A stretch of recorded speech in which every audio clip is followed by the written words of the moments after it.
जय श्री राम।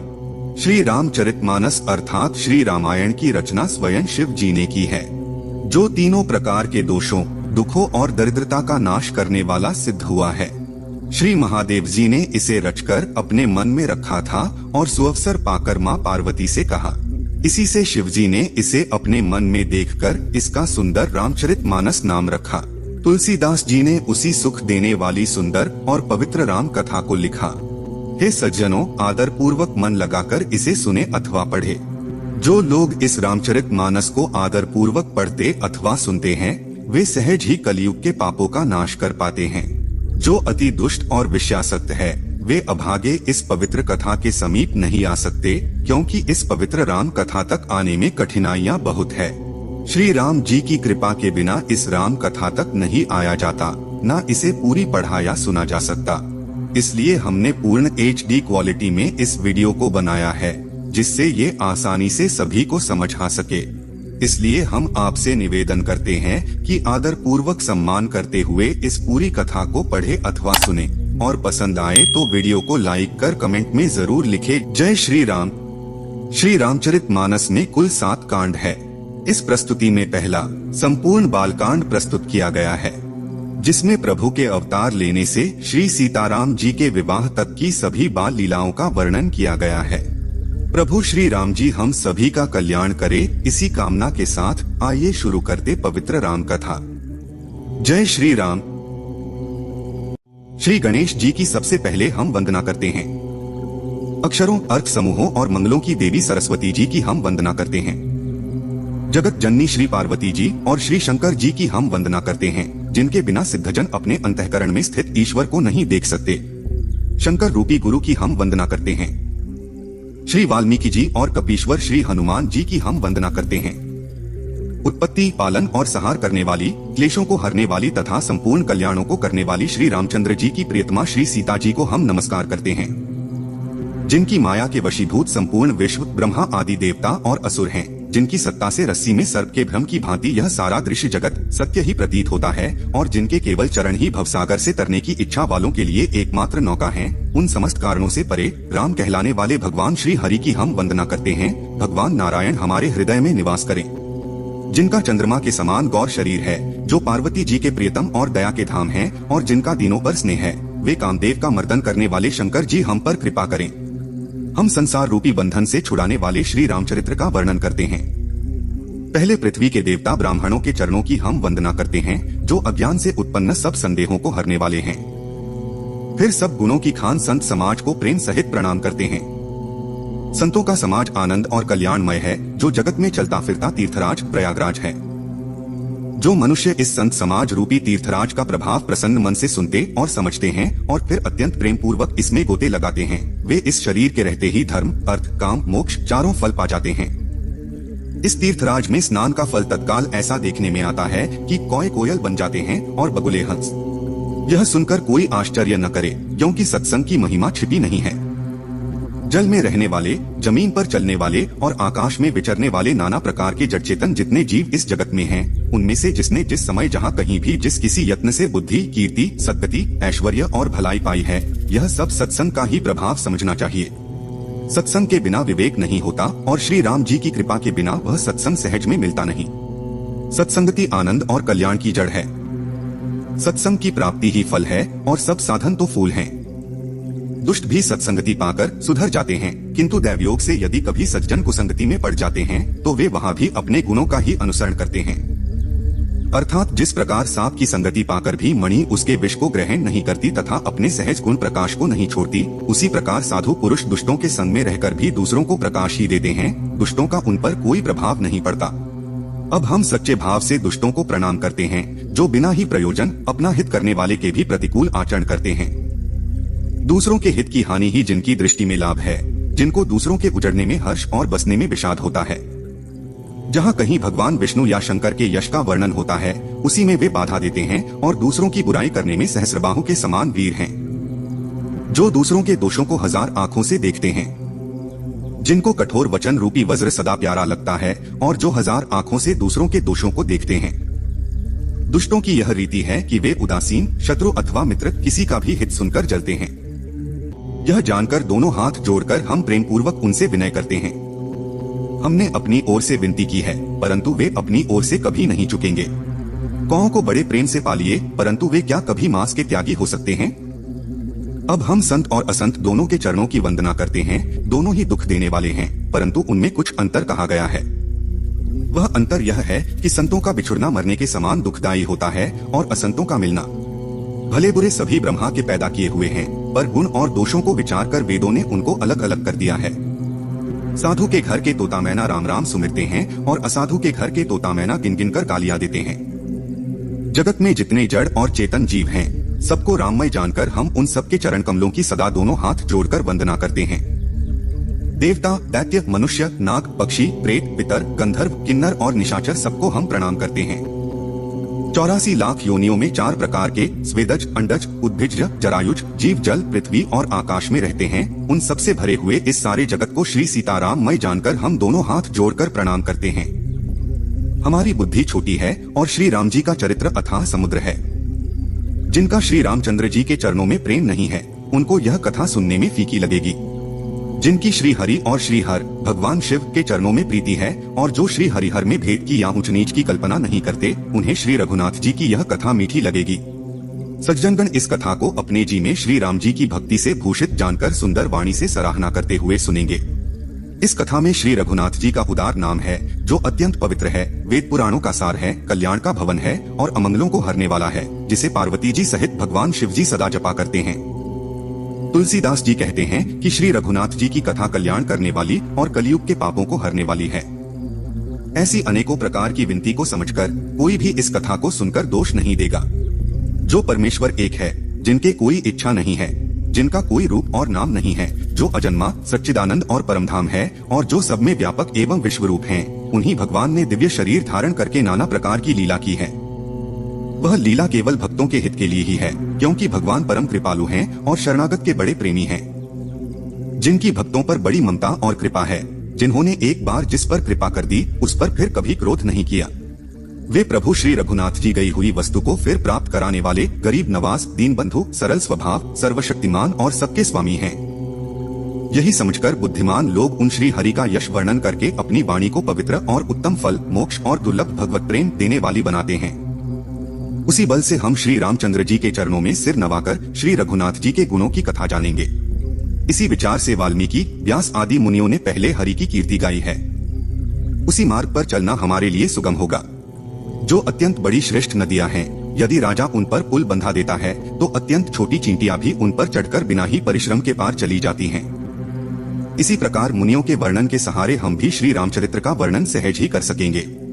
हम पवित्र श्री अयोध्यापुरी और कलयुग के पापों का नाश करने वाली श्री सरयू नदी की वंदना करते हैं। फिर अवधपुरी के उन नर नारियों को प्रणाम करते हैं, जिन पर प्रभु श्री रामचंद्र जी की कृपा है। हम अवध के राजा श्री दशरथ जी की वंदना करते हैं, जिनका श्री राम जी के चरणों में सच्चा प्रेम था, जिन्होंने दीनदयालु प्रभु के बिछड़ते ही अपने शरीर को मामूली तिनके की तरह त्याग दिया। हम परिवार सहित राजा जनक जी को प्रणाम करते हैं, जिनका श्री राम जी के चरणों में गूढ़ प्रेम था, जो उन्होंने योग और भोग में छिपा रखा था, परंतु श्री रामचंद्र जी को देखते ही वह प्रकट हो गया। भाइयों में सबसे पहले हम श्री भरत जी के चरणों को प्रणाम करते हैं, जिनका नियम और व्रत वर्णन नहीं किया जा सकता तथा जिनका मन श्री राम जी के चरण कमलों में भौरे की तरह लुभाया हुआ है, कभी उनका साथ नहीं छोड़ता। श्री लक्ष्मण जी के चरण कमलों को प्रणाम करते हैं, जो शीतल, सुंदर और भक्तों को सुख देने वाले हैं। श्री शत्रुघ्न जी के चरण कमलों को प्रणाम करते हैं, जो वीर, सुशील और श्री भरत जी के पीछे चलने वाले हैं। महावीर श्री हनुमान जी की विनती करते हैं, जिनके यश का श्री रामचंद्र जी ने स्वयं अपने श्रीमुख से वर्णन किया है। हम पवन कुमार श्री हनुमान जी को प्रणाम करते हैं, जो दुष्ट रूपी वन को भस्म करने के लिए अग्नि रूप हैं, जो ज्ञान की घन मूर्ति हैं और जिनके हृदय रूपी भवन में धनुष्बाण धारण किए श्री राम जी निवास करते हैं। वानरों के राजा सुग्रीव जी, रीछों के राजा जाम्बवान जी, राक्षसों के राजा विभीषण जी और अंगद जी आदि जितना वानरों का समाज है, सबके सुंदर चरणों की हम वंदना करते हैं, जिन्होंने पशु और राक्षस आदि शरीर में भी श्री रामचंद्र जी को प्राप्त कर लिया। पशु, पक्षी, देवता, मनुष्य, असुर समेत जितने श्री राम जी के चरणों के उपासक हैं, हम उन सबके चरण कमलों की वंदना करते हैं, जो श्री राम जी के निष्काम सेवक हैं। फिर हम मन, वचन और कर्म से कमलनयन, धनुष बांधारी, भक्तों की विपत्ति का नाश करने और उन्हें सुख देने वाले भगवान श्री रघुनाथ जी के सर्व समर्थ चरण कमलों की वंदना करते हैं। हम श्री रघुनाथ जी के नाम राम की वंदना करते हैं, जो अग्नि, सूर्य और चंद्रमा का हेतु अर्थात रा और मरूप से बीज है। वह राम नाम ब्रह्मा, विष्णु और शिवरूप है, जो महामंत्र है, जिसे महेश्वर श्री शिव जी जपते हैं और उनके द्वारा जिसका उपदेश काशी में मुक्ति का कारण है, तथा जिसकी महिमा को गणेश जी जानते हैं, जो इस राम नाम के प्रभाव से ही सबसे पहले पूजे जाते हैं। आदि कवि श्री वाल्मीकि जी राम नाम के प्रताप को जानते हैं, जो उल्टा नाम मरा मरा जप कर पवित्र हो गए। श्री शिव जी के इस वचन को सुनकर कि एक राम नाम सहस्र नाम के समान है, पार्वती जी सदा अपने पति श्री शिव जी के साथ राम नाम का जप करती रहती हैं। नाम के प्रति पार्वती जी के हृदय की ऐसी प्रीति देखकर श्री शिव जी हर्षित हो गए और उन्होंने पतिव्रताओं में शिरोमणि पार्वती जी को अर्धांगिनी बना लिया। नाम के प्रभाव को श्री शिव जी भली भांति जानते हैं, जिस प्रभाव के कारण कालकूट जहर ने उनको अमृत का फल दिया। समझने में नाम और नामी दोनों एक से हैं, किंतु दोनों में परस्पर स्वामी और सेवक के समान प्रीति है।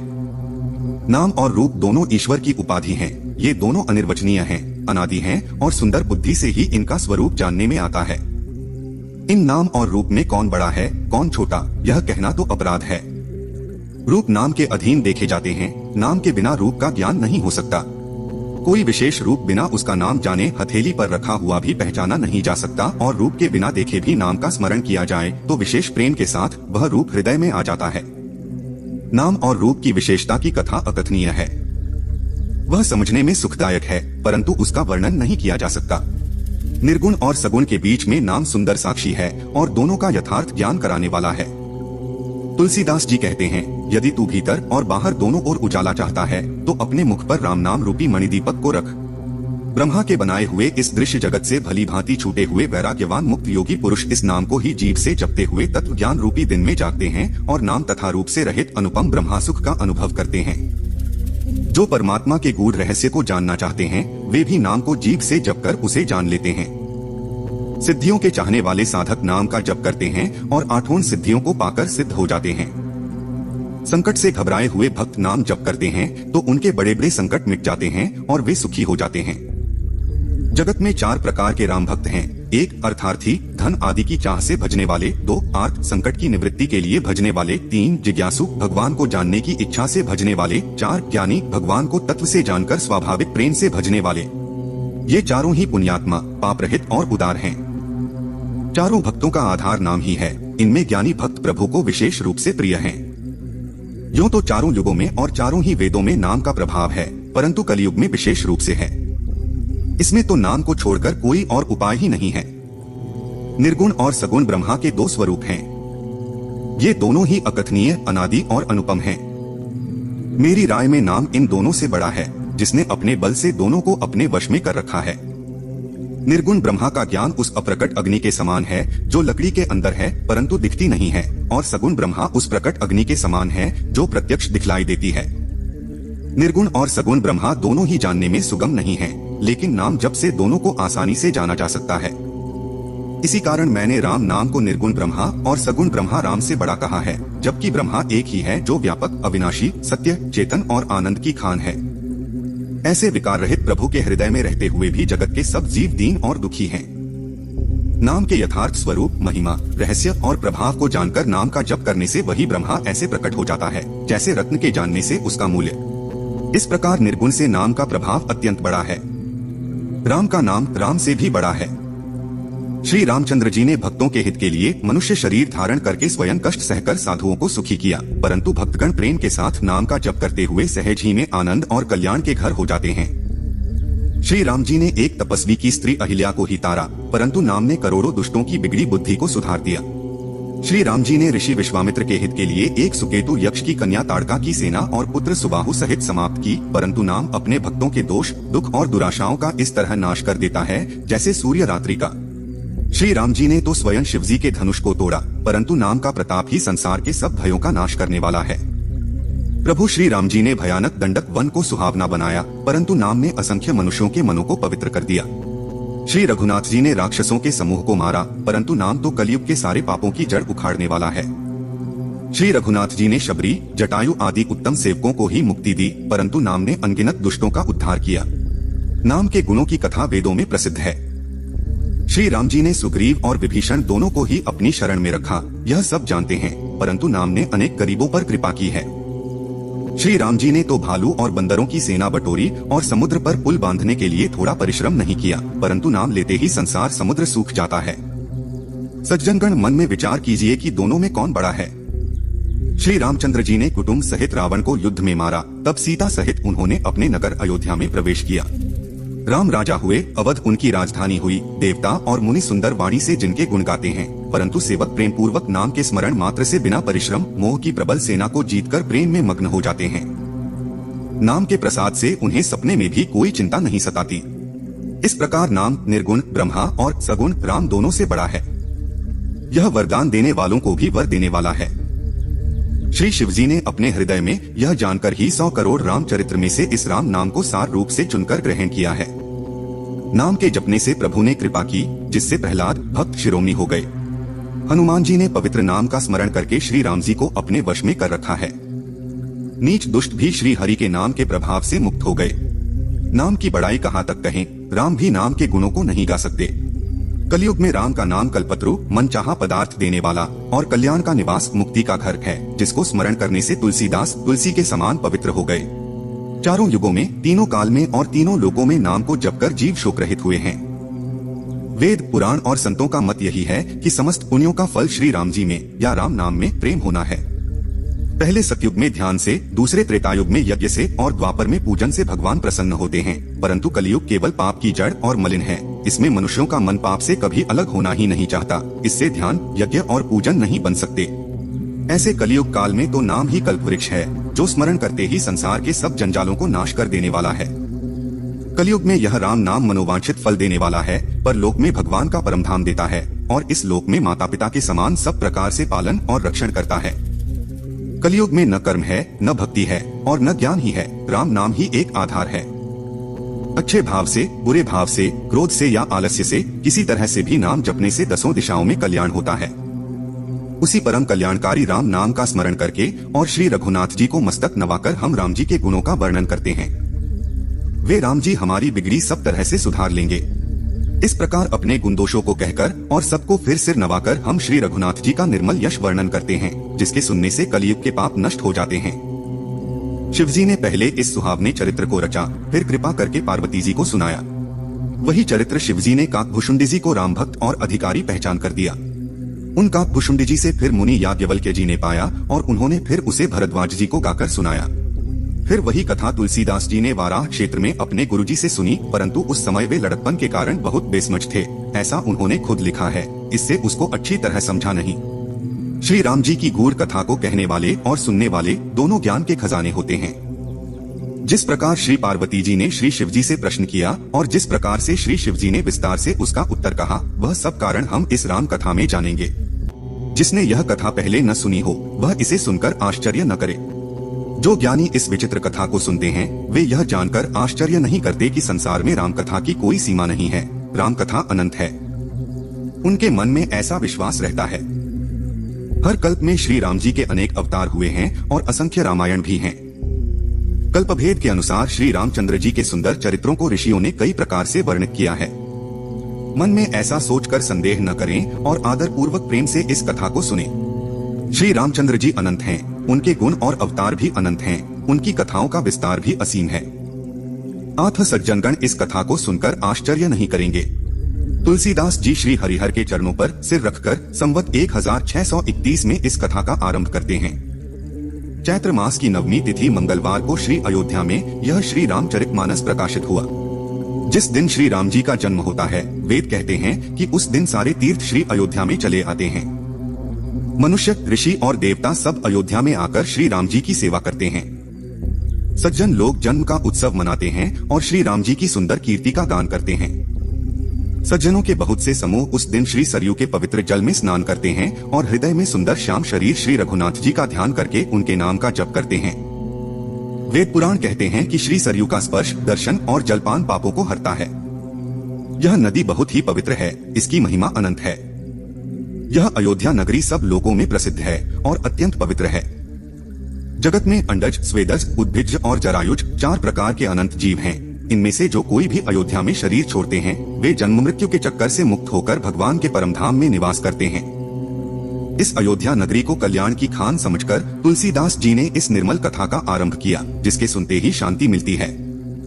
जिनका मन इस जगत में जल रहा है, वह यदि इस रामचरितमानस को सुने अथवा पढ़े तो सब प्रकार से सुखी हो जाए। श्री शिवजी ने स्वयं इस रामचरितमानस की रचना की है, जो मुनियों का प्रिय ग्रंथ है। यह तीनों प्रकार के दोषों, दुखों और दरिद्रता को तथा कलियुग की कुचालों और सब पापों का नाश करने वाला है। श्री महादेव जी ने इसको रचकर अपने मन में रखा था और सुअवसर पाकर पार्वती जी से कहा। इसी से शिवजी ने इसको अपने मन में देखकर इसका सुंदर रामचरितमानस नाम रखा। तुलसीदास जी ने उसी सुख देने वाली सुंदर और पवित्र राम कथा को लिखा। हे सज्जनों, आदर पूर्वक मन लगाकर इसे सुनिए। जो लोग इस रामचरितमानस को सावधानी से पढ़ते अथवा सुनते हैं, वे सहज ही कलियुग के पापों का नाश कर पाते हैं। जो अति दुष्ट और विषयासक्त हैं, वे अभागे इस पवित्र कथा के समीप नहीं जाते, क्योंकि यहाँ विषय रस की नाना कथाएं नहीं हैं। इसी कारण बेचारे विषयासक्त लोग यहाँ आते हुए हृदय में हार मान जाते हैं, क्योंकि इस पवित्र राम कथा तक आने में कठिनाइयाँ बहुत हैं। श्री राम जी की कृपा बिना इस राम कथा तक नहीं आया जाता, न इसे पूरी पढ़ा या सुना जा सकता है। इसके कहने सुनने में जो हर्षित और पुलकित होते हैं, वे ही पुण्यात्मा हैं। हम अब श्री रघुनाथ जी के चरण कमलों को हृदय में धारण कर दोनों श्रेष्ठ मुनियों के मिलन का सुंदर संवाद वर्णन करते हैं। भरद्वाज मुनि प्रयागराज में निवास करते हैं। उनका श्री राम जी के चरणों में अत्यंत प्रेम है। वे तपस्वी, जितेंद्रिय, दया के निधान और परमार्थ के मार्ग में बड़े ही चतुर हैं। माघ में जब सूर्य मकर राशि पर जाते हैं, तब सब लोग तीर्थराज प्रयाग को आते हैं, जिसे कुंभ मेला भी कहा जाता है। इस अवसर पर सब देवता, दैत्य, किन्नर और मनुष्यों के समूह सब आदर पूर्वक त्रिवेणी में स्नान करते हैं। श्री वेणीमाधव जी के चरण कमलों को पूजते हैं और अक्षयवट का स्पर्श कर उनका आशीर्वाद लेते हैं। भरद्वाज जी का आश्रम बहुत ही पवित्र और श्रेष्ठ मुनियों के मन को भाने वाला है। तीर्थराज प्रयाग में जो स्नान करने आते हैं, उन ऋषि मुनियों का समाज भरद्वाज जी के आश्रम में जुटता है। प्रातःकाल सब उत्साह पूर्वक स्नान करते हैं और फिर परस्पर भगवान के गुणों की कथाएं करते हैं। ब्रह्मा का निरूपण, धर्म का विधान और तत्वों के विभाग का वर्णन करते हैं तथा ज्ञान वैराग्य से युक्त भगवान की भक्ति का वर्णन करते हैं। इसी प्रकार माघ के महीने भर स्नान करते हैं और फिर सब अपने अपने आश्रमों को चले जाते हैं। एक बार पूरे मकर भर स्नान करके सब ऋषि अपने अपने आश्रमों को लौट गए। परम ज्ञानी याज्ञवल्क्य मुनि को चरण पकड़कर भरद्वाज जी ने रोक लिया। आदर पूर्वक उनके चरण कमल धोए और आसन पर उन्हें बैठाया। पूजा करके मुनि याज्ञवल्क्य जी के यश का वर्णन किया और फिर कोमल वाणी से बोले, हे नाथ, मेरे मन में एक बड़ा संदेह है। आप वेद का तत्व जानने वाले होने के कारण मेरा संदेह निवारण कर सकते हैं, पर उस संदेह को कहते मुझे भय और लाज आती है। भय इसलिए कि कहीं आप यह न समझें कि मेरी परीक्षा ले रहा है। लाज इसलिए कि इतनी आयु बीत गई और अब तक ज्ञान न हुआ। यदि नहीं कहता तो बड़ी हानि होती है, क्योंकि अज्ञानी बना रहता हूँ। हे प्रभु, संत लोग ऐसी नीति कहते हैं कि गुरु के साथ कुछ भी छिपाव करने से हृदय में निर्मल ज्ञान नहीं होता। यही सोचकर मैं अपना अज्ञान आपसे कहता हूँ। हे नाथ, कृपा करके इस अज्ञान का नाश कीजिए।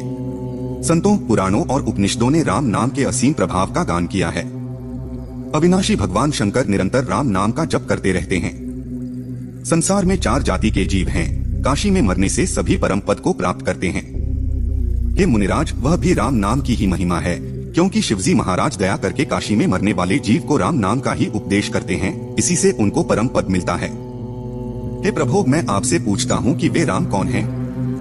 एक राम तो अवध नरेश दशरथ जी के पुत्र हैं। उनका चरित्र सारा संसार जानता है। उन्होंने स्त्री के विरह में अपार दुख उठाया और क्रोध आने पर युद्ध में रावण को मार डाला। हे प्रभु, वही राम हैं या और कोई दूसरे हैं जिनको शिवजी जपते हैं? आप सत्य के धाम हैं और सब कुछ जानते हैं, ज्ञान विचार कर कहिए। हे नाथ, जिस प्रकार से मेरा यह भारी भ्रम मिट जाए, आप वही कथा विस्तार से कहिए। इस पर याज्ञवल्क्य जी मुस्कुराकर बोले, श्री रघुनाथ जी की महिमा को तुम जानते हो। तुम मन, वचन और कर्म से श्री राम जी के भक्त हो। तुम्हारी चतुराई को मैं समझ गया। तुम श्री राम जी के रहस्यमय गुणों को सुनना चाहते हो, इसी से तुमने ऐसा प्रश्न किया है मानो बड़े ही अज्ञानी हो। हे तात, तुम आदर पूर्वक मन लगाकर सुनो, मैं श्री राम जी की सुंदर कथा कहता हूँ। ऐसा ही संदेह पार्वती जी ने किया था, तब महादेव जी ने विस्तार से उसका उत्तर दिया था। अब मैं अपनी बुद्धि के अनुसार वही उमा और शिवजी का संवाद कहता हूँ। एक बार त्रेता युग में शिवजी और जगतजननी सती जी अगस्त्य ऋषि के पास गए। ऋषि ने उनका स्वागत किया। मुनिवर अगस्त्य जी ने राम कथा विस्तार से कही, जिसे शिवजी ने परम सुख मानकर सुना। फिर ऋषि ने शिवजी से सुंदर हरिभक्ति पूछी और शिवजी ने उनको अधिकारी समझकर रहस्य सहित भक्ति का निरूपण किया। श्री रघुनाथ जी के गुणों की कथाएं कहते सुनते कुछ दिनों तक शिवजी वहां रहे। फिर मुनि से विदा मांगकर शिवजी सती जी के साथ कैलाश को चले। उन्हीं दिनों पृथ्वी का भार उतारने के लिए श्री हरि ने रघुवंश में अवतार लिया था। वे अविनाशी भगवान उस समय पिता के वचन से राज्य का त्याग करके तपस्वी या साधु वेश में दंडकवन में विचर रहे थे। शिवजी हृदय में विचारते जा रहे थे कि भगवान के दर्शन मुझे किस प्रकार हों। प्रभु ने गुप्त रूप से अवतार लिया है, मेरे जाने से सब लोग जान जाएंगे। श्री शंकर जी के हृदय में इस बात को लेकर बड़ी बेचैनी उत्पन्न हो गई, परंतु सती जी इस भेद को नहीं जानती थीं। शिवजी के मन में भेद खुलने का डर था, परंतु दर्शन के लोभ से उनके नेत्र ललचा रहे थे। रावण ने ब्रह्मा जी से अपनी मृत्यु मनुष्य के हाथ से मांगी थी। ब्रह्मा जी के वचनों को सत्य करने प्रभु ने अवतार लिया था। मैं जो पास नहीं जाता हूँ तो बड़ा पछतावा रह जाएगा। इस प्रकार महादेव जी चिंता के वश हो गए। उसी समय नीच रावण ने जाकर मारीच को साथ लिया और वह मारीच तुरंत कपट मृग बन गया। मूर्ख रावण ने छल करके सीता जी को हर लिया। मृग को मारकर भाई लक्ष्मण सहित श्री राम आश्रम में आए और वहां सीता जी को न पाकर उनके नेत्रों में आंसू भर आए। श्री रघुनाथ जी मनुष्यों की तरह विरह से व्याकुल हैं और दोनों भाई वन में सीता को खोजते हुए फिर रहे हैं। जो स्वयं सुख के धाम हैं, उनमें प्रत्यक्ष विरह का दुख देखा गया। श्री रघुनाथ जी का चरित्र बड़ा ही अद्भुत है, उसको पहुँचे हुए ज्ञानीजन ही जानते हैं। जो मंद बुद्धि हैं, वे तो विशेष रूप से मोह के वश होकर हृदय में कुछ दूसरी ही बात समझ लेते हैं। श्री शिवजी ने उसी अवसर पर श्री राम जी को देखा, उनके हृदय में बहुत भारी आनंद उत्पन्न हुआ। श्री रामचंद्र जी को शिवजी ने नेत्र भरकर देखा, परंतु अवसर ठीक न जानकर परिचय नहीं किया। जगत को पवित्र करने वाले सच्चिदानंद की जय हो, इस प्रकार कहकर शिवजी चल पड़े। शिवजी बार बार आनंद से पुलकित होते हुए सती जी के साथ चले जा रहे थे। सती जी ने शंकर जी की वह दशा देखी तो उनके मन में संदेह उत्पन्न हो गया। वे सोचने लगी कि शंकर जी की सारा जगत वंदना करता है, देवता मनुष्य मुनि सब उनके प्रति सिर नवाते हैं। उन्होंने एक राजपुत्र को सच्चिदानंद परधाम कहकर प्रणाम किया और उसकी शोभा देखकर वे इतने प्रेममग्न हो गए कि अब तक उनके हृदय में प्रीति नहीं रुकती। जो ब्रह्मा सर्वव्यापक, मायारहित, अजन्मा, इच्छारहित और भेदरहित है और जिसे वेद भी नहीं जानते, क्या वह देह धारण करके मनुष्य हो सकता है? देवताओं के हित के लिए मनुष्य शरीर धारण करने वाले जो विष्णु भगवान हैं, वे भी शिवजी की ही भांति सर्वज्ञ हैं। वे ज्ञान के भंडार, लक्ष्मीपति और असुरों के शत्रु भगवान विष्णु क्या अज्ञानी की तरह स्त्री को खोजेंगे? फिर शिवजी के वचन भी झूठे नहीं हो सकते। सती जी के मन को इस तरह बड़ा भारी संदेह हुआ। किसी तरह भी उनके हृदय में ज्ञान का उदय नहीं होता था। यद्यपि भवानी जी ने प्रकट कुछ नहीं कहा, पर अंतर्यामी शिवजी सब जान गए। वे बोले, हे सती सुनो, तुम्हारा स्त्री स्वभाव है, परंतु ऐसा संदेह मन में कभी न रखना चाहिए। जिनकी कथा का अगस्त्य ऋषि ने गान किया और जिनकी भक्ति मैंने ऋषि को सुनाई, ये वही मेरे इष्टदेव श्री रघुवीर जी हैं, जिनकी सेवा ज्ञानी जन सदा ही किया करते हैं। ज्ञानी जन, मुनि, योगी और सिद्ध निरंतर निर्मल चित्त से जिनका ध्यान करते हैं तथा वेद, पुराण और शास्त्र नेति नेति कहकर जिनकी कीर्ति गाते हैं, उन्हीं सर्वव्यापक समस्त ब्रह्मांडों के स्वामी भगवान श्री राम जी ने अपने भक्तों के हित के लिए अपनी इच्छा से रघुकुल में अवतार लिया है। यद्यपि शिवजी ने बहुत बार समझाया, फिर भी सती जी के हृदय में ज्ञान नहीं आया। तब महादेव जी मन में भगवान की माया का बल जानकर मुस्कुराते हुए बोले, जो तुम्हारे मन में बहुत संदेह है तो तुम जाकर परीक्षा क्यों नहीं लेती? जब तक तुम वापस लौट आओगी तब तक मैं इसी बड़ के पेड़ की छाव में बैठा हूँ। जिस प्रकार तुम्हारा यह भ्रम दूर हो, तुम वही करना। शिवजी की आज्ञा पाकर सती जी चली और मन में सोचने लगी कि कैसे परीक्षा लूं। इधर शिवजी ने मन में ऐसा अनुमान किया कि सती जी का कल्याण नहीं है। जब मेरे समझाने से भी संदेह दूर नहीं होता, तब मालूम होता है विधाता ही उल्टे हैं। अब सती का कुशल नहीं है। जो कुछ राम ने रच रखा है वही होगा। मन में ऐसा कहकर शिवजी भगवान श्री राम का नाम जपने लगे और सती जी वहां गईं, जहां प्रभु श्री रामचंद्र जी थे। सती जी मन में विचार कर सीता जी का रूप धारण करके उस मार्ग की ओर चली जिससे रामचंद्र जी आ रहे थे। सती जी के बनावटी वेश को देखकर लक्ष्मण जी चकित हो गए और उनके हृदय में बड़ा भ्रम हो गया।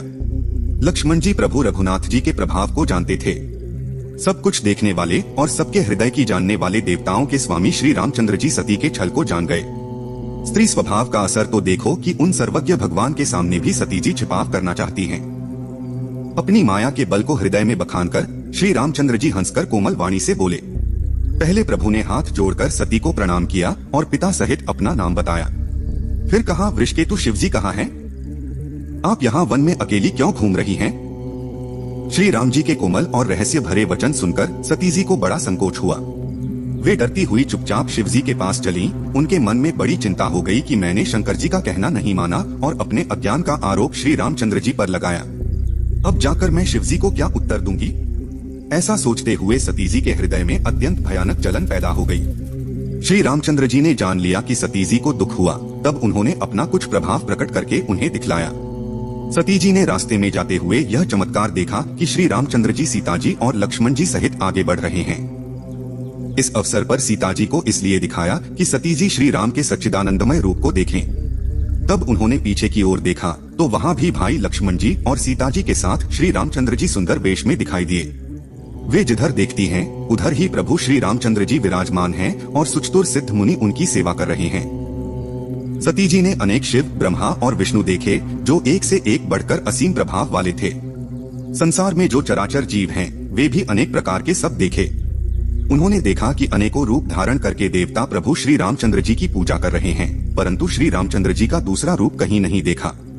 सीता सहित श्री रघुनाथ जी बहुत से देखे, परंतु उनके रूप अनेक नहीं थे। हर जगह वही रघुनाथ जी, वही लक्ष्मण और वही सीता जी। सती ऐसा देखकर डर गईं। उनका हृदय कांपने लगा और देह की सारी सुध-बुध जाती रही। तब वे बार बार श्री रामचंद्र जी के चरणों में सिर नवाकर वहां चली जहां श्री शिवजी थे। जब पास पहुंची तब श्री शिवजी ने हंसकर कुशल प्रश्न करके कहा कि तुमने राम जी की किस प्रकार परीक्षा ली? सारी बात सच सच कहो। सती जी ने श्री रघुनाथ जी के प्रभाव को समझकर डर के मारे शिवजी से छिपाव किया और कहा, हे स्वामिन, मैंने कुछ भी परीक्षा नहीं ली। वहां जाकर आपकी ही तरह प्रणाम किया। आपने जो कहा वह झूठ नहीं हो सकता। मेरे मन में यह पूरा विश्वास है। तब शिवजी ने ध्यान करके देखा और सती जी ने जो किया था सब जान लिया। फिर श्री रामचंद्र जी की माया को सिर नवाया, जिसने प्रेरणा करके सती के मुंह से भी झूठ कहला दिया। समझदार शिवजी ने मन में विचार किया कि हरि की इच्छा रूपी भविष्य प्रबल है। सती जी ने सीता जी का रूप धारण किया। यह जानकर शिवजी के मन में बड़ा विषाद हुआ। उन्होंने सोचा कि यदि मैं अब सती से प्रेम करता हूँ तो भक्ति मार्ग लुप्त हो जाता है और बड़ा अन्याय होता है। सती परम पवित्र हैं, इसलिए इन्हें छोड़ते भी नहीं बनता और प्रेम करने में बड़ा पाप है। प्रकट में महादेव जी कुछ भी नहीं कहते, परंतु उनके मन में बड़ा दुख है। तब शिवजी ने प्रभु श्री रामचंद्र जी के चरण कमलों में सिर नवाया और श्री राम जी का स्मरण करते ही उनके मन में यह आया कि सती के इस शरीर से मेरी पति पत्नी रूप में भेंट नहीं हो सकती। और शिवजी ने अपने मन में यह संकल्प कर लिया। स्थिर बुद्धि शंकर जी ऐसा विचार कर श्री राम जी का स्मरण करते हुए कैलाश को चले। चलते समय सुंदर आकाशवाणी हुई कि हे महेश, आपकी जय हो। आपने भक्ति की अच्छी दृढ़ता की। आपको छोड़कर दूसरा कौन ऐसी प्रतिज्ञा कर सकता है? आप श्री रामचंद्र जी के भक्त हैं, समर्थ हैं और भगवान हैं। इस आकाशवाणी को सुनकर सती जी के मन में चिंता हुई और उन्होंने सकुचाते हुए शिवजी से पूछा, हे कृपालु, कहिए आपने कौन सी प्रतिज्ञा की है? हे प्रभु, आप सत्य के धाम और दीनदयालु हैं। यद्यपि सती जी ने बहुत प्रकार से पूछा, परंतु त्रिपुरारी शिवजी ने कुछ न कहा। सती जी ने मन में अनुमान किया कि सर्वज्ञ शिवजी सब जान गए। मैंने शिवजी से छल किया। अपनी करनी को याद करके सती जी के मन में इतना सोच है और इतनी अपार चिंता है कि जिसका वर्णन नहीं किया जा सकता। उन्होंने समझ लिया कि शिवजी कृपा के सागर हैं, इसलिए प्रकट में उन्होंने मेरा अपराध नहीं कहा। शिवजी का रुख देखकर सती जी ने जान लिया कि स्वामी ने मेरा त्याग कर दिया और वे मन में व्याकुल हो उठी। अपना पाप समझकर कुछ कहते नहीं बनता, परंतु मन अत्यंत जलने लगा। वृषकेतु शिवजी ने सती को चिंतायुक्त जानकर उन्हें सुख देने के लिए सुंदर कथाएं कही। इस प्रकार रास्ते में विविध प्रकार के इतिहासों को कहते हुए वे कैलाश जा पहुँचे। वहाँ फिर शिवजी अपनी प्रतिज्ञा को याद करके बड़ के पेड़ के नीचे पद्मासन लगाकर बैठ गए। शिवजी ने अपना स्वाभाविक रूप संभाला। उनकी अखंड और अपार समाधि लग गई। तब सती जी कैलाश पर रहने लगी। उनके मन में बड़ा दुख था। इस रहस्य को कोई कुछ भी नहीं जानता था। उनका एक एक दिन युग के समान बीत रहा था। सती जी के मन में नित्य नया और भारी सोच हो रहा था कि मैं इस दुख समुद्र के पार कब जाऊंगी।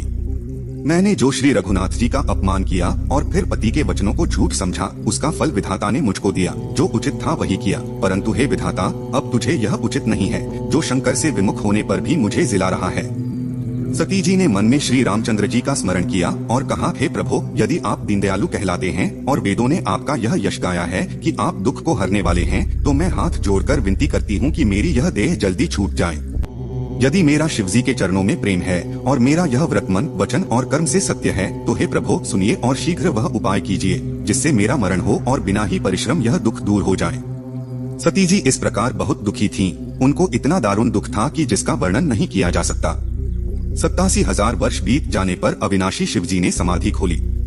शिवजी राम नाम का स्मरण करने लगे। तब सती जी ने जाना कि अब शिवजी जागे।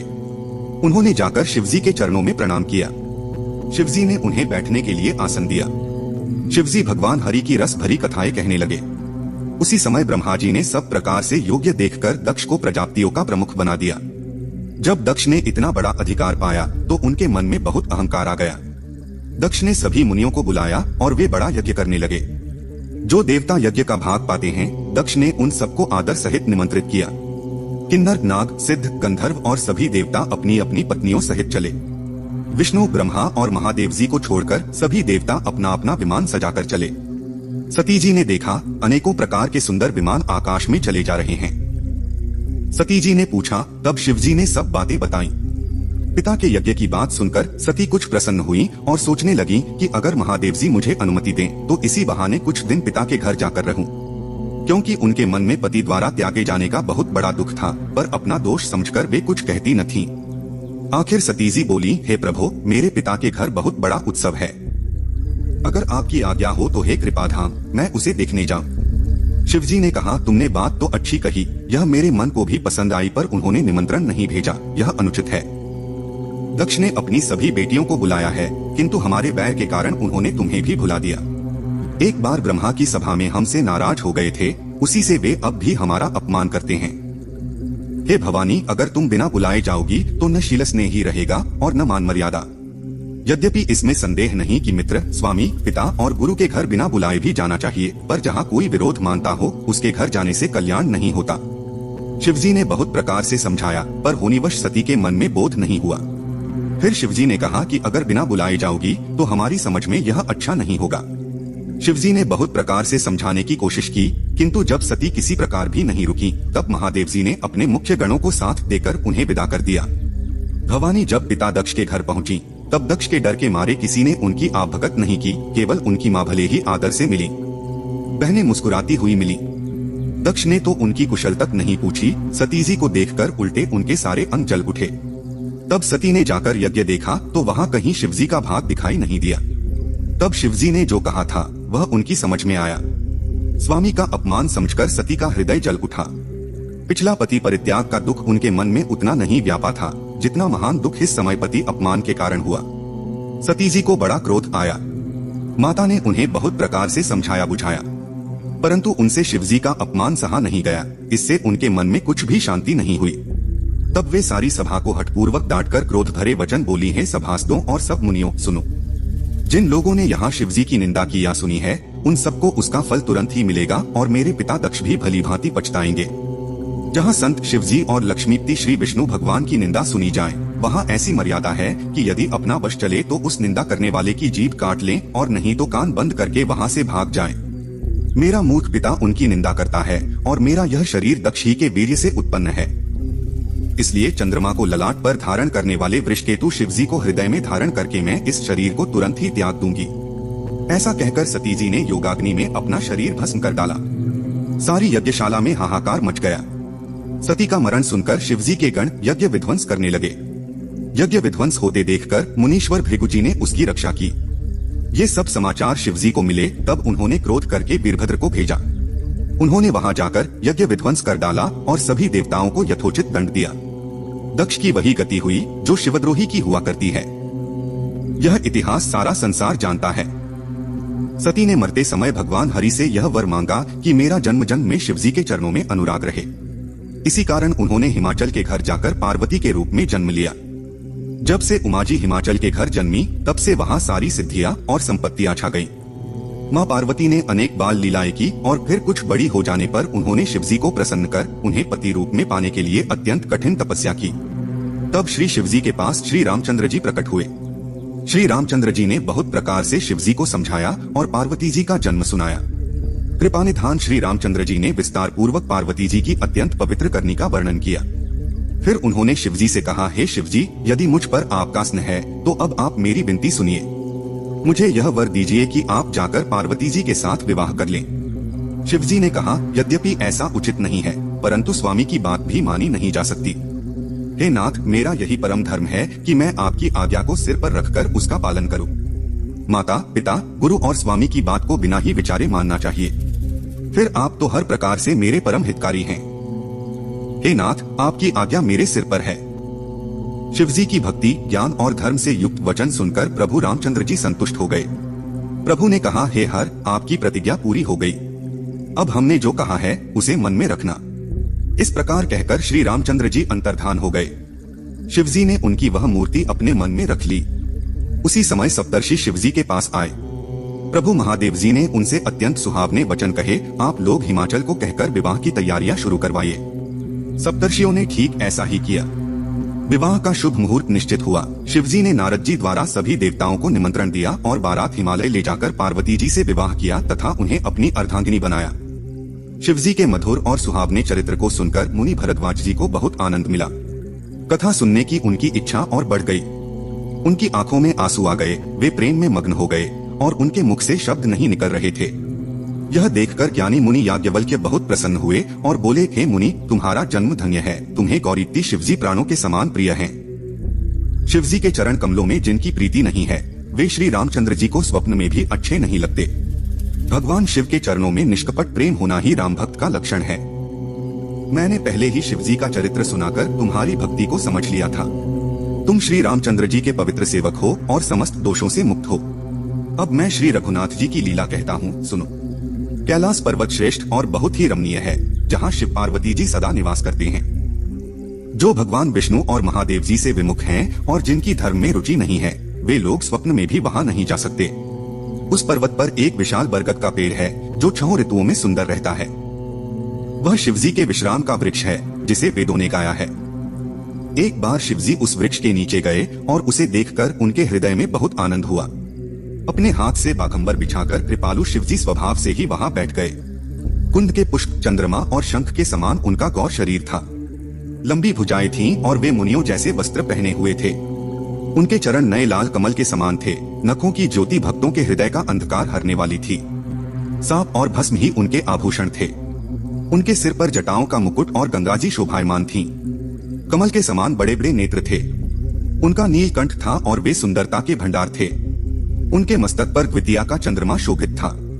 कामदेव के शत्रु शिवजी वहां बैठे हुए ऐसे शोभित हो रहे थे मानो शांति ही शरीर धारण करके बैठी हो। अच्छा मौका जानकर शिवपत्नी माता पार्वती जी उनके पास गईं। शिवजी ने उनका बहुत आदर सत्कार किया और अपनी बाईं ओर बैठने के लिए आसन दिया। पार्वती जी प्रसन्न होकर शिवजी के पास बैठ गईं। उन्हें पिछले जन्म की कथा स्मरण हो आई। स्वामी के हृदय में अपने प्रति पहले से अधिक प्रेम समझकर पार्वती जी हंसकर प्रिय वचन बोली। जो कथा सब लोगों का हित करने वाली है, उसे ही पार्वती जी पूछना चाहती हैं। पार्वती जी ने कहा, हे संसार के स्वामी, हे मेरे नाथ, आपकी महिमा तीनों लोकों में विख्यात है। हे प्रभु, आप समर्थ, सर्वज्ञ और कल्याण स्वरूप हैं। सभी कलाओं और गुणों के भंडार हैं और योग, ज्ञान तथा वैराग्य के भंडार हैं। यदि आप मुझ पर प्रसन्न हैं और सचमुच मुझे अपनी दासी मानते हैं, तो हे प्रभु, आप श्री रघुनाथ जी की विभिन्न कथाएं कहकर मेरा अज्ञान दूर कीजिए। जिसका घर कल्प वृक्ष के नीचे हो, वह भला दरिद्रता से उत्पन्न दुख को क्यों सहेगा। हे शशिभूषण, हे नाथ, आप भी दिन रात आदर पूर्वक राम राम जपा करते हैं। ये राम वही अयोध्या के राजा के पुत्र हैं। या अजन में निर्गुण और अगोचर कोई और राम हैं? यदि वे राजपुत्र हैं तो ब्रह्मा कैसे? और यदि ब्रह्मा हैं तो स्त्री के विरह में उनकी मति बावली कैसे हो गई? इधर उनके ऐसे चरित्र देखकर और उधर उनकी महिमा सुनकर मेरी बुद्धि अत्यंत भ्रमित हो रही है। मुझे मूर्ख समझकर मन में क्रोध न लाइए। जिस तरह मेरा मोह दूर हो वही कीजिए। मैंने पिछले जन्म में वन में श्री रामचंद्र जी की प्रभुता देखी थी, परंतु अत्यंत भयभीत होने के कारण मैंने वह बात आपको सुनाई नहीं। तो भी मेरे मलिन मन को बोध न हुआ। उसका फल भी मैंने अच्छी तरह पा लिया। हे प्रभु, आपने उस समय मुझे बहुत तरह से समझाया था, फिर भी मेरा संदेह नहीं गया। हे नाथ, यह सोचकर मुझ पर क्रोध न कीजिए। मुझे अब पहले जैसा मोह नहीं है। अब तो मेरे मन में राम कथा सुनने की रुचि है। हे नाथ, आप श्री रामचंद्र जी के गुणों की पवित्र कथा कहिए। आप वेदों के सिद्धांत को निचोड़कर श्री रघुनाथ जी का निर्मल यश वर्णन कीजिए। संत लोग जहाँ आर्त अधिकारी पाते हैं, वहाँ गूढ़ तत्व भी उससे नहीं छिपाते।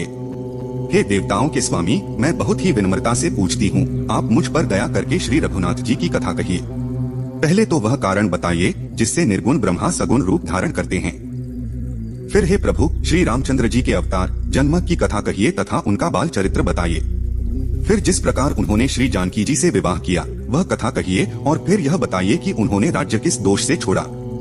हे स्वामी, फिर उन्होंने वन में रहकर जो पवित्र चरित्र किए तथा जिस तरह रावण को मारा वह बताइए। हे सुख स्वरूप शंकर, फिर आप उन सारी लीलाओं को कहिए जो उन्होंने राज्य सिंहासन पर बैठकर की थीं। हे कृपाधाम, फिर वह अद्भुत चरित्र कहिए जो श्री रामचंद्र जी ने किया। वे रघुकुल शिरोमणि प्रजा सहित किस प्रकार अपने धाम को गए। हे प्रभु, फिर आप उस तत्व को समझाकर कहिए जिसकी अनुभूति में ज्ञानी मुनिगण सदा मग्न रहते हैं, और फिर भक्ति, ज्ञान, विज्ञान और वैराग्य का विभाग सहित वर्णन कीजिए। साथ ही श्री रामचंद्र जी के और भी जो अनेक रहस्य छिपे हुए चरित्र हैं उनको कहिए। हे नाथ, आप जैसी राम कथा और कौन कह सकता है। हे प्रभु, जो बात मैंने न भी पूछी हो उसे भी आप छिपा न रखिएगा। वेदों ने आपको तीनों लोगों का गुरु कहा है। पार्वती जी के सुंदर और सरल प्रश्न सुनकर शिव जी के मन को बहुत अच्छे लगे। श्री महादेव जी के हृदय में सारे रामचरित्र आ गए। प्रेम के मारे उनका शरीर पुलकित हो गया और नेत्रों में जल भर आया। श्री रघुनाथ जी का रूप उनके हृदय में आ गया, जिससे स्वयं परमानंद स्वरूप शिव जी ने भी अपार सुख पाया। शिव जी 2 घड़ी तक आनंद में डूबे रहे। फिर उन्होंने मन को बाहर खींचा और तब वे प्रसन्न होकर श्री रघुनाथ जी का चरित्र वर्णन करने लगे, जिसे बिना जाने झूठ भी सत्य मालूम होता है। शिव जी श्री रामचंद्र जी को प्रणाम करके आनंद में भरकर अमृत जैसी वाणी बोले, हे पार्वती, तुम धन्य हो, धन्य हो। तुम्हारे जैसा कोई उपकारी नहीं है। जो तुमने श्री रघुनाथ जी की कथा का प्रसंग पूछा है वह कथा समस्त लोगों के लिए पवित्र गंगा जी के समान है। तुमने जगत के कल्याण के लिए ही प्रश्न पूछे हैं। तुम श्री रघुनाथ जी के चरणों में प्रेम रखने वाली हो। हे पार्वती, मेरे विचार में तो श्री राम जी की कृपा से तुम्हारे मन में स्वप्न में भी शोक, मोह, संदेह और भ्रम कुछ भी नहीं है। फिर भी तुमने इसी कारण वही पुरानी शंका की है कि इस प्रसंग के कहने सुनने से सबका कल्याण होगा। जिन्होंने अपने कानों से भगवान की कथा नहीं सुनी उनके कानों के छिद्र सांप के बिल के समान हैं। हे पार्वती, श्री रामचंद्र जी की लीला सुनो। यह देवताओं का कल्याण करने वाली और दैत्यों को विशेष रूप से मोहित करने वाली है। श्री रामचंद्र जी की कथा कामधेनु के समान सेवा करने से सब सुखों को देने वाली है, और सत्पुरुषों के समाज ही सब देवताओं के लोग हैं। ऐसा जानकर इसे कौन न सुनेगा। फिर राम कथा कलियुग रूपी वृक्ष को काटने के लिए कुल्हाड़ी है। हे गिरिराज कुमारी, तुम इसे आदर पूर्वक सुनो। वेदों ने श्री रामचंद्र जी के सुंदर नाम, गुण, चरित्र, जन्म और कर्म सभी अनगिनत कहे हैं। जिस प्रकार भगवान श्री रामचंद्र जी अनंत हैं, उसी तरह उनकी कथा भी अनंत है। तो भी तुम्हारी अत्यंत प्रीति देखकर जैसी मेरी बुद्धि है उसी के अनुसार मैं कहूँगा।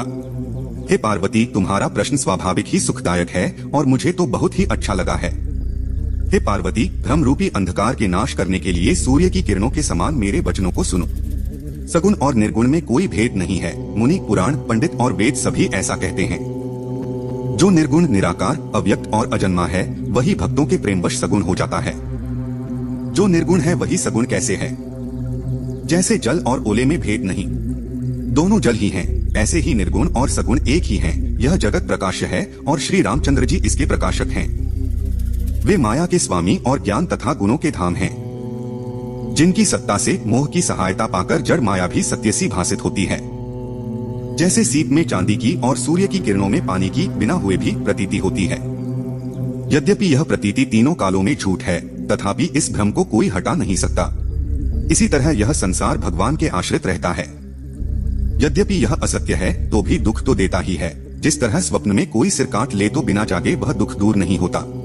हे पार्वती, जिनकी कृपा से इस प्रकार का भ्रम मिट जाता है वही कृपालु श्री रघुनाथ जी हैं, जिनका आदि और अंत किसी ने नहीं पाया।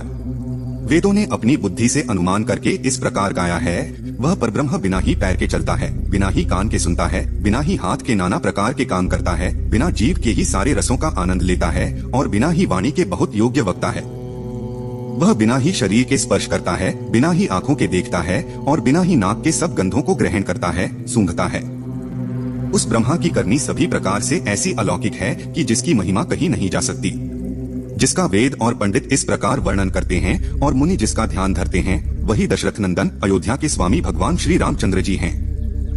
हे पार्वती, उन्हीं के नाम के बल से काशी में मरते हुए प्राणी को देखकर मैं उसे राम मंत्र देकर मुक्त कर देता हूँ, वही मेरे प्रभु श्री रामचंद्र जी हैं। बिना इच्छा के भी जिनका नाम लेने से मनुष्यों के अनेक जन्मों में किए हुए पाप जल जाते हैं। फिर जो मनुष्य आदर पूर्वक उनका स्मरण करते हैं वे तो संसार रूपी समुद्र को बिना किसी परिश्रम के पार कर जाते हैं। हे पार्वती, वही परमात्मा श्री रामचंद्र जी हैं। शिवजी के भ्रमनाशक वचनों को सुनकर पार्वती जी का सारा अज्ञान मिट गया। पार्वती जी बोली, आपकी चंद्रमा की किरणों के समान शीतल वाणी सुनकर मेरा अज्ञान मिट गया। हे कृपालु, आपने मेरा सब संदेह हर लिया। अब श्री रामचंद्र जी का यथार्थ स्वरूप मेरी समझ में आ गया। हे प्रभु, यदि आप मुझ पर प्रसन्न हैं, तो जो बात मैंने पहले आपसे पूछी थी वही कहिए। यह सत्य है कि श्री रामचंद्र जी ब्रह्मा हैं, अविनाशी हैं, सबसे रहित और सबके हृदय में निवास करने वाले हैं। फिर हे नाथ, उन्होंने मनुष्य का शरीर किस कारण से धारण किया? पार्वती के अत्यंत नम्र वचन सुनकर और श्री रामचंद्र जी की कथा में उनका विशुद्ध प्रेम देखकर तब कृपा निधान शिवजी मन में बहुत ही हर्षित हुए और बहुत प्रकार से पार्वती की प्रशंसा करके फिर बोले, हे पार्वती, निर्मल रामचरितमानस की वह मंगलमयी कथा सुनो, मैं आगे कहूँगा। अभी तुम श्री रामचंद्र जी के अवतार का परम सुंदर और पवित्र चरित्र सुनो। श्री राम के गुण, कथा और रूप सभी अपार और असीम हैं। फिर भी हे पार्वती, मैं अपनी बुद्धि के अनुसार कहता हूँ, तुम आदर पूर्वक सुनो। हरि का अवतार जिस कारण से होता है वह कारण बस यही है, ऐसा नहीं कहा जा सकता। अनेकों कारण हो सकते हैं और ऐसे भी हो सकते हैं जिन्हें कोई जान ही नहीं सकता। हमारा मत तो यह है कि बुद्धि, मन और वाणी से श्री रामचंद्र जी की तर्कना नहीं की जा सकती। जब जब धर्म का ह्रास होता है और नीच अभिमानी राक्षस बढ़ जाते हैं और वे ऐसा अन्याय करते हैं कि जिसका वर्णन नहीं हो सकता तथा ब्राह्मण को, देवता और पृथ्वी कष्ट पाते हैं, तब तब वे कृपा निधान प्रभु अवतार लेते हैं। वे असुरों को मारकर देवताओं को स्थापित करते हैं, अपने वेदों की मर्यादा की रक्षा करते हैं और जगत में अपना निर्मल यश फैलाते हैं। श्री रामचंद्र जी के अवतार का यह कारण है।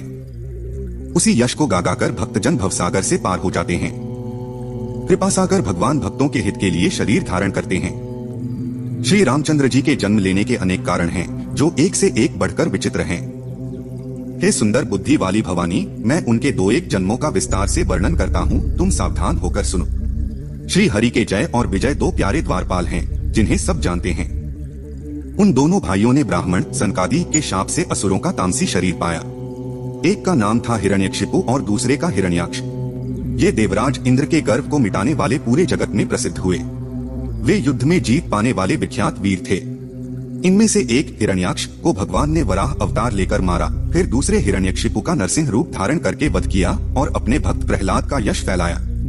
वे ही दोनों जाकर देवताओं को जीतने वाले और बड़े योद्धा रावण और कुंभकर्ण नामक बड़े बलवान राक्षस हुए, जिन्हें सारा जगत जानता है। भगवान के द्वारा मारे जाने पर भी वे हिरण्याक्ष और हिरण्यकशिपु मुक्त नहीं हुए, क्योंकि ब्राह्मण के शाप का प्रभाव 3 जन्मों तक था। अतः एक बार उनके कल्याण के लिए भक्त प्रेमी भगवान ने फिर अवतार लिया। वहाँ उस अवतार में कश्यप और अदिति उनके माता पिता बने, जो दशरथ और कौशल्या के नाम से प्रसिद्ध थे। एक कल्प में इस प्रकार अवतार लेकर उन्होंने संसार में पवित्र लीलाएं की। एक कल्प में जब सभी देवता जलंधर दैत्य से युद्ध में हार गए और दुखी हुए, तब शिवजी ने उस दैत्य से भयंकर युद्ध किया, पर वह महाबली दैत्य मारा नहीं जा सकता था। उस दैत्यराज की पत्नी बहुत पतिव्रता थी। उसी के प्रताप से शिवजी भी उस दैत्य को नहीं हरा सके। प्रभु ने छल से उस स्त्री का व्रत भंग कर देवताओं का काम किया। जब उस स्त्री ने यह भेद जाना, तब उसने क्रोध करके भगवान को शाप दिया। लीलाओं के भंडार कृपालु हरि ने उस स्त्री के शाप को स्वीकार किया। वही जलंधर उस कल्प में रावण हुआ, जिसे श्री रामचंद्र जी ने युद्ध में मारकर परमपद दिया। एक जन्म का कारण यह था, जिससे श्री रामचंद्र जी ने मनुष्य देह धारण किया। प्रभु के प्रत्येक अवतार की कथा का वर्णन संत महात्माओं ने किया है। एक बार नारद जी ने शाप दिया, अतः एक कल्प में उसके लिए अवतार हुआ। यह बात सुनकर पार्वती जी बड़ी चकित हुई और बोली कि नारद जी तो विष्णु भक्त और ज्ञानी मुनि हैं। मुनि ने भगवान को शाप किस कारण से दिया? हे शंकर जी, यह कथा मुझसे कहिए। मुनि नारद के मन में मोह होना बड़ी आश्चर्य की बात है। तब महादेव जी ने हंसकर कहा, न कोई ज्ञानी है न मूर्ख। श्री रघुनाथ जी जब जिसको जैसा करते हैं, वह उसी क्षण वैसा ही हो जाता है। हिमालय पर्वत में एक बड़ी पवित्र गुफा थी। उसके समीप ही सुंदर गंगा जी बहती थीं। वह पवित्र सुंदर आश्रम देखकर नारद जी का मन बहुत प्रसन्न हुआ। पर्वत, नदी और वन के सुंदर दृश्य देखकर नारद जी का लक्ष्मीकांत भगवान के चरणों में प्रेम और बढ़ गया। भगवान का स्मरण करते ही नारद मुनि के शाप की गति रुक गई और मन के स्वाभाविक ही निर्मल होने से उनकी समाधि लग गई। नारद मुनि की इस तपोमयी स्थिति को देखकर देवराज इंद्र डर गया। उसने कामदेव को बुलाकर उसका आदर सत्कार किया और कहा कि मेरे हित के लिए तुम अपने सहायकों सहित नारद की समाधि भंग करने जाओ। यह सुनकर कामदेव मन में प्रसन्न होकर चला। इंद्र के मन में यह डर हुआ कि देवर्षि नारद मेरी पुरी अमरावती का राज्य चाहते हैं। जगत में जो कामी और लोभी होते हैं वे कुटिल कौए की तरह सबसे डरते हैं। जब कामदेव उस आश्रम में गया तब उसने अपनी माया से वहाँ वसंत ऋतु उत्पन्न की। तरह तरह के वृक्षों पर रंग बिरंगे फूल खिल गए, कोयलें कूकने लगी और भौरे गुंजार करने लगे। काम अग्नि को भड़काने वाली 3 प्रकार की शीतल, मंद और सुगंध सुहावनी हवा चलने लगी। कामदेव अपने सहायकों को देखकर प्रसन्न हुआ और उसने अनेक मायाजाल किए, परंतु कामदेव की कोई भी कला मुनि पर असर न कर सकी। तब कामदेव अपने ही नाश के भय से डर गया। लक्ष्मीपति भगवान जिसके रक्षक हों, उसकी सीमा को कोई दबा सकता है। तब अपने सहायकों समेत कामदेव ने बहुत डरकर और अपने मन में हार मानकर बहुत ही दीन वचन कहते हुए मुनि के चरणों को जा पकड़ा। नारद जी के मन में कोई क्रोध नहीं आया। उन्होंने प्रिय वचन कहकर कामदेव का समाधान किया। तब मुनि के चरणों में सिर नवाकर और उनकी आज्ञा पाकर कामदेव अपने सहायकों सहित लौट गया। देवराज इंद्र की सभा में जाकर उसने मुनि की सुशीलता और अपनी करतूत सब बताई, जिसे सुनकर सबके मन में आश्चर्य हुआ और उन्होंने मुनि की प्रशंसा करते हुए श्री हरि को सिर नवाया। तब नारद जी शिवजी के पास गए। उनके मन में इस बात का अहंकार हो गया कि हमने कामदेव को जीत लिया। उन्होंने कामदेव की कथा शिवजी को सुनाई और महादेव जी ने नारद जी को अत्यंत प्रिय जानकर इस प्रकार शिक्षा दी, हे मुनि, मैं तुमसे बार बार विनती करता हूँ कि जिस तरह यह कथा तुमने मुझे सुनाई है उस तरह भगवान श्री हरि को कभी मत सुनाना। चर्चा भी चले तब भी इसे छिपा जाना। यद्यपि शिवजी ने यह हित की शिक्षा दी पर नारद जी को वह अच्छी न लगी। हे भरद्वाज, अब कौतुक सुनो। हरि की इच्छा बड़ी बलवान है। श्री रामचंद्र जी जो करना चाहते हैं वही होता है, ऐसा कोई नहीं जो उसके विरुद्ध कर सके। शिवजी के वचन नारद जी के मन को अच्छे नहीं लगे, तब वे वहाँ से ब्रह्मालोक को चले गए। एक बार गान विद्या में निपुण मुनिनाथ नारद जी हाथ में सुंदर वीणा लिए हरिगुण गाते हुए क्षीरसागर को गए, जहाँ भगवान नारायण रहते हैं। भगवान उठकर बड़े आनंद से उनसे मिले और नारद जी के साथ आसन पर बैठ गए। चराचर के स्वामी भगवान हंसकर बोले, हे मुनि, आज आपने बहुत दिनों बाद दया की। यद्यपि श्री शिवजी ने उन्हें पहले से ही मना किया था, तो भी नारद जी ने कामदेव का सारा चरित्र भगवान को सुनाया। श्री रघुनाथ जी की माया बहुत ही प्रबल है। जगत में ऐसा कौन है जिसे वे मोहित न कर सकें। भगवान ने कोमल वचन बोले, हे मुनिराज, आपके स्मरण से दूसरों का मोह, काम और अभिमान मिट जाते हैं, फिर आपके लिए तो कहना ही क्या। हे मुनि सुनिए, मोह उसी के मन में होता है जिसके दिल में ज्ञान वैराग्य नहीं है। आप तो ब्रह्मचर्य व्रत में तत्पर और धीर बुद्धि हैं। भला कामदेव आपको कैसे सता सकता है। नारद जी ने गर्व के साथ कहा, भगवान, यह सब आपकी कृपा है। करुणानिधान भगवान ने मन में सोचा कि इनके मन में गर्व का बीज उग गया है। मैं इसे तुरंत ही निकाल फेंकूंगा, क्योंकि सेवकों का हित करना हमारा कर्तव्य है। मैं अवश्य ही ऐसा उपाय करूंगा जिससे मुनि का कल्याण और मेरा खेल हो। तब नारद जी भगवान के चरणों में सिर नवाकर चले। उनके दिल में गर्व और भी बढ़ गया। तब लक्ष्मीपति भगवान ने अपनी माया को प्रेरित किया। अब उसकी कठिन माया सुनो। उस हरि माया ने रास्ते में 100 योजन का एक नगर रचा। उस नगर की विविध रचनाएं वैकुंठ से भी सुंदर थीं। उस नगर में सुंदर नर नारी बसते थे, जैसे बहुत से कामदेव और रति ही मनुष्य रूप धारण किए हुए हों। उस नगर में शीलनिधि नाम का राजा रहता था। उसका वैभव 100 इंद्रों के समान था। वह रूप, तेज, बल और नीति का धाम था।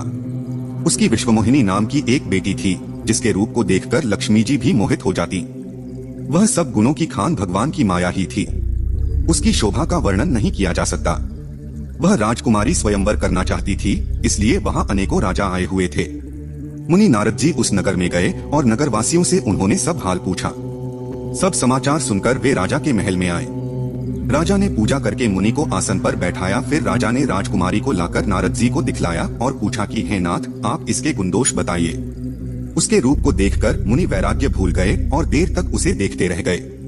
उसके लक्षण देखकर मुनि अपने आप को भी भूल गए और हृदय में खुश हुए, पर प्रकट में उन लक्षणों को नहीं कहा। लक्षणों को सोचकर मन में कहने लगे कि जो इसे ब्याहेगा वह अमर हो जाएगा और रणभूमि में कोई उसे हरा नहीं सकेगा। यह शीलनिधि की कन्या जिसे वरेगी, सब जीव उसकी सेवा करेंगे। सब लक्षणों को मन में रखते हुए मुनि ने राजा से कुछ बनाकर कह दिए। राजा से लड़की के अच्छे लक्षण बताकर नारद जी चले गए, पर उनके मन में यह चिंता थी कि मैं जाकर सोच विचार कर अब वही उपाय करूं जिससे यह कन्या मुझे ही वरे। इस समय जब तब से कुछ नहीं होगा। हे विधाता, यह कन्या मुझे कैसे मिलेगी। इस समय बड़ी भारी शोभा और सुंदर रूप चाहिए, जिसे देखकर राजकुमारी मुझ पर रीझ जाए और जयमाल मेरे गले में डाल दे।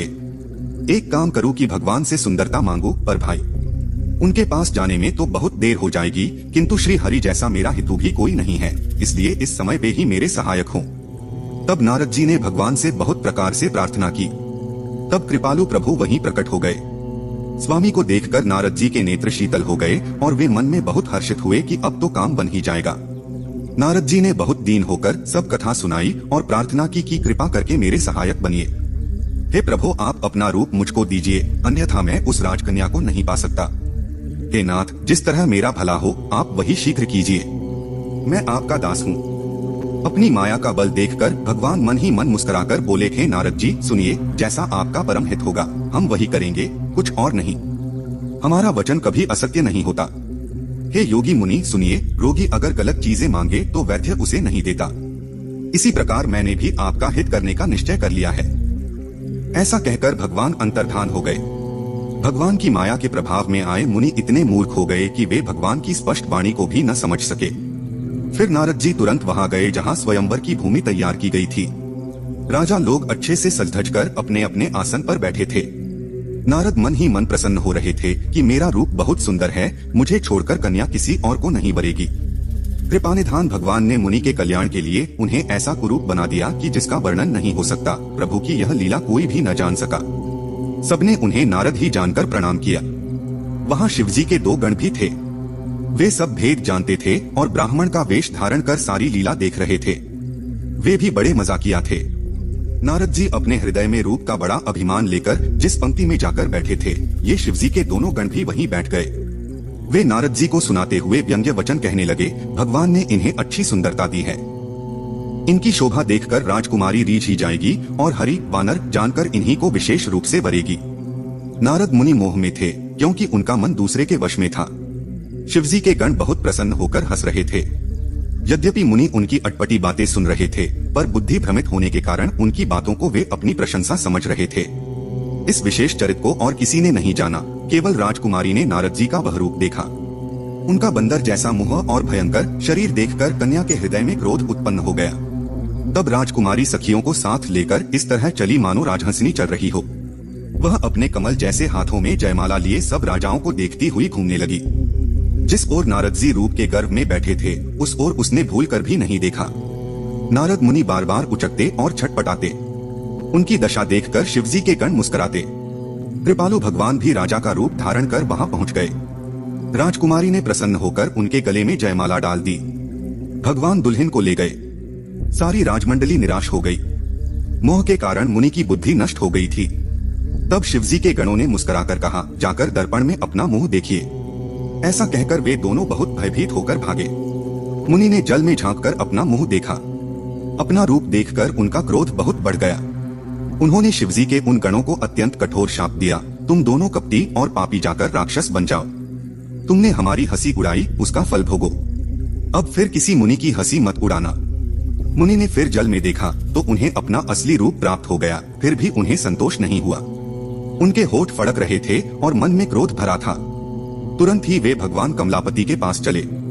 मन में सोचते जा रहे थे, जाकर या तो शाप दूंगा या प्राण दे दूंगा। उन्होंने जगत में मेरी हंसी कराई। दैत्यों के शत्रु भगवान हरि उन्हें बीच रास्ते में ही मिल गए। साथ में लक्ष्मी जी और वही राजकुमारी थीं। देवताओं के स्वामी भगवान ने मीठी वाणी में कहा, हे मुनि, व्याकुल होकर कहाँ जा रहे हैं? ये शब्द सुनते ही नारद को बड़ा क्रोध आया। माया के प्रभाव में होने के कारण मन में चेतना नहीं थी। मुनि ने कहा, तुम दूसरों की संपदा नहीं देख सकते, तुम में बहुत ईर्ष्या और कपट है। समुद्र मंथन के समय तुमने शिवजी को बावला बना दिया और देवताओं को प्रेरित कर उन्हें विषपान कराया। असुरों को मदिरा और शिवजी को विष देकर तुमने स्वयं लक्ष्मी और सुंदर कौस्तुभ मणि ले ली। तुम बड़े धोखेबाज और मतलबी हो, सदा कपट का व्यवहार करते हो। तुम परम स्वतंत्र हो, सिर पर कोई नहीं है, इसलिए जब जो मन करता है वही करते हो। अब तक तुम्हें किसी ने ठीक नहीं किया था, इसलिए अपने किए का फल अवश्य पाओगे। जिस शरीर को धारण कर तुमने मुझे ठगा है, तुम भी वही शरीर धारण करो, यह मेरा शाप है। तुमने हमारा रूप बंदर जैसा बना दिया था, इसलिए बंदर ही तुम्हारी सहायता करेंगे। तुमने मेरा बड़ा अहित किया है, इसलिए तुम भी स्त्री के वियोग में दुखी रहोगे। शाप को स्वीकार करके हृदय में हर्षित होते हुए प्रभु ने नारद जी से बहुत विनती की और कृपानिधान भगवान ने अपनी माया की प्रबलता हटा ली। जब भगवान ने अपनी माया हटा ली तब वहाँ न लक्ष्मी रही न राजकुमारी। तब मुनि ने अत्यंत भयभीत होकर श्री हरि के चरण पकड़ लिए और कहा, हे शरणागत के दुखों को हरने वाले, मेरी रक्षा कीजिए, मेरा शाप मिथ्या हो जाए। तब दीनों पर दया करने वाले भगवान ने कहा कि यह सब मेरी ही इच्छा से हुआ है। मुनि ने कहा, मैंने आपको अनेक खोटे वचन कहे हैं, मेरे पाप कैसे मिटेंगे?